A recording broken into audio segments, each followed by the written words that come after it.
understatement. It was a good, great game. You know, whenever we seen us on the schedule, we knew this was going to be a tough game, and it was going to be a personal, really highlight for our football team, right? To come up here and challenge and see if we can play against Montana and these schools up here in FCS football. We're still trying to build our program, and we felt like this will be sort of a gauge of where we're at as our program is in 3 years or 4 years now.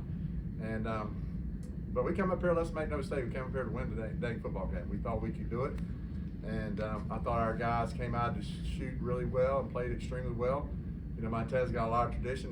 They got their footing and fought way back, and we just didn't tackle as well as we needed to in the second half, and we self-destructed a little bit on offense. But you know, it's a good learning for us. Great team, and hopefully we'll face them again. Questions? Coach, can you talk about your quarterback's play and just his toughness and his ability to stay in there? And he kind of had a lull, but then keeps you in it and comes stormer back at the end. Yeah, I tell you, Cole is he's an ultimate competitor, and that's really why, you know, he played, I don't know how many yards he threw for in high school, but wasn't many. Their offense wasn't real good, but what you've seen is a very competitive, tough football player.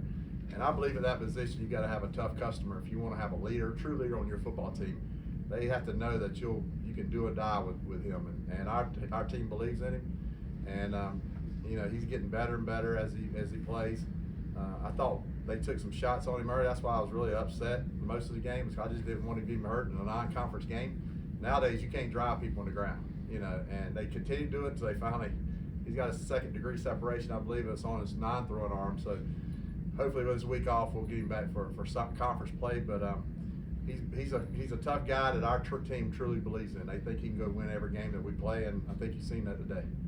Defensively, Montana kind of looked like two different teams in the first half compared to the second half. What did you see from the Grizz in that second half compared to the first half? Well, I thought they really revved it up at the defensive line position, right? We had more time. It seemed like they got after us a little bit more in the second half in the pass rush department. But you know what? We had what we wanted. At halftime, we came in here and said, hey, let's continue to do what we're doing. We made a few adjustments here and there. Came back out, had a great drive. You remember opening the third quarter. So I don't know if it was that much different. We had some procedure penalties. We had receivers run a couple bad routes on us. Self-destructive stuff that we sort of, you know, didn't do it. And that goes back to experience. It goes back to, you know, they've been there and they know how to play in crucial situations. And I don't think we handled it as well as we could in the second half. Montana has that last drive, right, to get that last touchdown, but what were you looking for from your defense there just to get that stop, because you guys were right back in the mix? Yeah, you know, that was a crucial situation right there. If we could have held them there, I thought we was going to go down and score and win the thing. But we missed a lot of tackles. Seemed like we're getting tired. We did that North Carolina State 2 game. You know, you think, well, it's the FBS, maybe that's the reason we got tired, but we seem to miss tackles late in games. We got to figure that out. We got a lot of guys we rotate in there, so we're keeping guys fresh, but you know, you got to give it to Montana. That back, I think they put in the new back, 26 for that one drive, and he was really, you know, he was juiced up. Hadn't played a lot, I don't think, but it looks like he's their finisher, and he's a physical back. And I think he broke a lot of crucial tackles in that drive there. And their quarterback was fabulous, man. He made some crucial passes on third down that kept that drive going. You mentioned just you were trying to build this program, right, from when you took the job, Coach, and you guys have gotten better each year, but to almost beat a team like this, does that say anything about the growth of this program right now? I mean, to play in it and be a competitive, we know we think we're like that. We think we can do that, you know, because you look back at us playing Furman last year, and we didn't play very good, and it was a 6-point game with 2 minutes to go. And then, you know, see them play in the playoffs last year against Montana. So that sort of gave us a look at where we were at. But, you know, we feel like that we can play with anybody.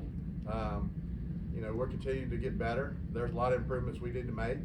This is a good football team out here. Montana's a veteran football team. They got a lot of good experience from last year, and their program is, you know, built off of their home field advantage and the way they play at home. They're really good. So to come in here in their backyard during the season and do what we did, I think it's something we can build on.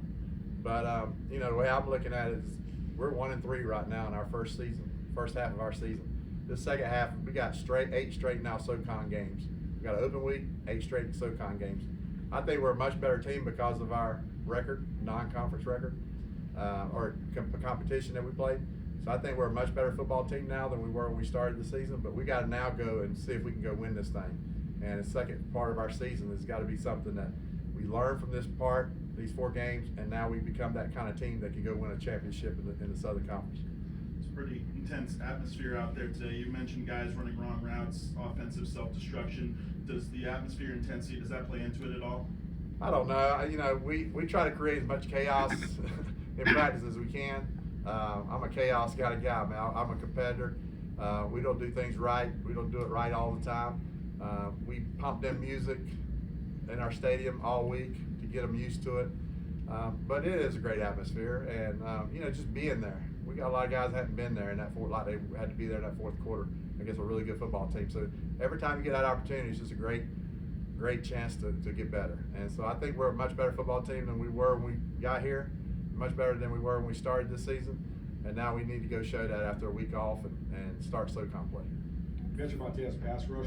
What makes their pass rush difficult to handle? Well, they got a lot of balance, right? Inside, they're pretty good. They're long and they're athletic, and then they got some good edge guys. So they mix it up. They do a lot of stunting, sort of like we do on defense too. A lot of twists and stunts. And you have to pass those things off at the offensive line position. And we felt like we had we sort of had an advantage in that, and that most teams only have a week to get ready for that because they don't see it. You don't see that much movement. But our defense does that. So we'd seen it all through camp, through spring practice. So we felt like we had sort of a little jump on that, but they are so athletic. They still got a lot of pressure. And I thought in the second half they really revved it up a little bit more and sort of created a little bit of inconsistency for us at the quarterback position and throwing the football. Felt like a big turning point was Montana scores go up 28-27. You guys have the interception right away, and then they score again. What's your message to the team going trailing for the first time, and then what did you see on that interception play? What did Cole tell you after he came back off the field? Well, yeah, that was a big play. I tell you, the 1-2 where we got down there and we went. Was that? Yeah, no, we had. I thought it was pass interference on 4th down. We didn't get there on the 4th down play. Or now it's on 3rd down. We missed the field goal. I thought that was crucial too. But yeah, the interception was big. Yeah, Cole just got pressure and it wasn't a very good decision. But I thought he played really good for the most part of the game. I thought he really competed. There was a couple times I about took him out just because it's non-conference. We got to win our conference, and it starts in a couple weeks. But he's a tough customer. He's on his non-throwing arm, and I thought he was a little shaky there in the second half. And some of my throws, I don't think he stepped into it maybe like he would if he was truly healthy. So, but we got to get him back healthy and make a run here in the next 8 weeks.